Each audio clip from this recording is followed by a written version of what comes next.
नमस्कार नमस्कार. मंडळी. स्वागत आहे तुमचं आमच्या नवीन ब्लॉग मध्ये. तर आम्ही पहिल्यांदाच चाललेलो आहोत जेजुरीला, म्हणजेच लग्नानंतर पहिल्यांदाच चाललेलो आहोत जेजुरीला. तर त्यासाठी आम्ही पनवेलवरून जेजुरी बस बुक केली आहे. तर आम्हाला पनवेलवरून जेजुरीला जायला 4 तास लागले. तर सकाळी आम्ही 6ची बस बुक केली. तर 4 तासाचं अंतर आहे जेजुरी पनवेल पासून. तर आम्ही मस्तपैकी रेडी झालेलो आहोत. तुम्ही बघू शकता. आता आम्ही जेजुरीगड चढायला सुरुवात करत आहोत.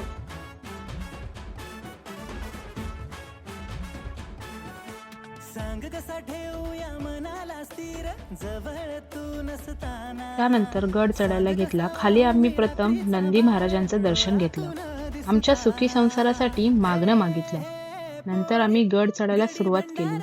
जशी आपली जुनी प्रथा आहे की नवविवाहित जोडी आपल्या बायकोला उचलून घेतात, तसंच माझ्या नवऱ्याने मला उचलून घेतलं.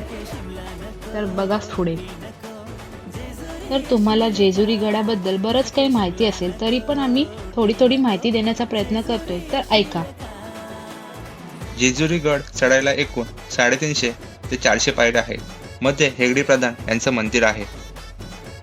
तर हा आहे जेजुरी गडाचा मुख्य दरवाजा. आणि ही आहे आपली सोन्याची जेजुरी. आम्ही दर्शनासाठी शनिवारी गेलो होतो. तिथे बऱ्याच भाविकांची गर्दी होती. सर्व भक्तजण देवाच्या दर्शनासाठी आले होते. जेजुरगड पर्वत शिवलिंगाकार, मृत्यूलोकी दुसरे कैलास शिखर याची प्रचिती आम्हाला आली. तर मंदिराच्या मागच्या दरवाजातून आपल्याला जुन्या जेजुरीचे म्हणजेच कडेपठाराचे दर्शन होते. खंडोबा हे सर्वांचं कुलदैवत आहे. तर आपण वर्षातून एकदा तरी आपल्या कुलदैवताचं दर्शन घेतलं पाहिजे. सर्वात चांगलं आहे की आपण आपल्या कुटुंबासोबत आपल्या कुलदैवताचं दर्शन घेतलं पाहिजे. देवा संकट पडता राहे जेजुरी. जसं तुमच्या आयुष्यातही कधी संकट आलं तर तुम्ही जेजुरीला नक्की भेट द्या.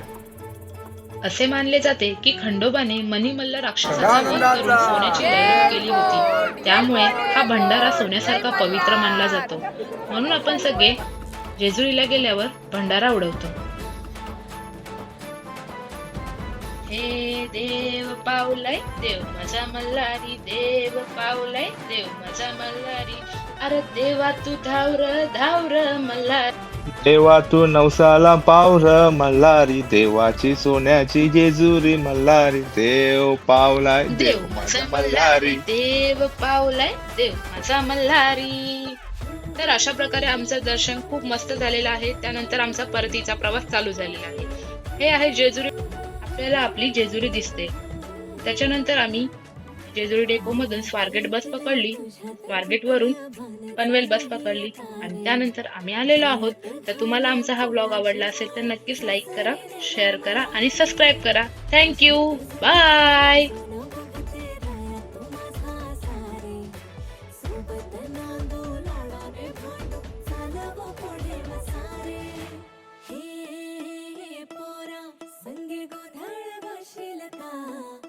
शिमला नको, नको जेजुरी नेशील का.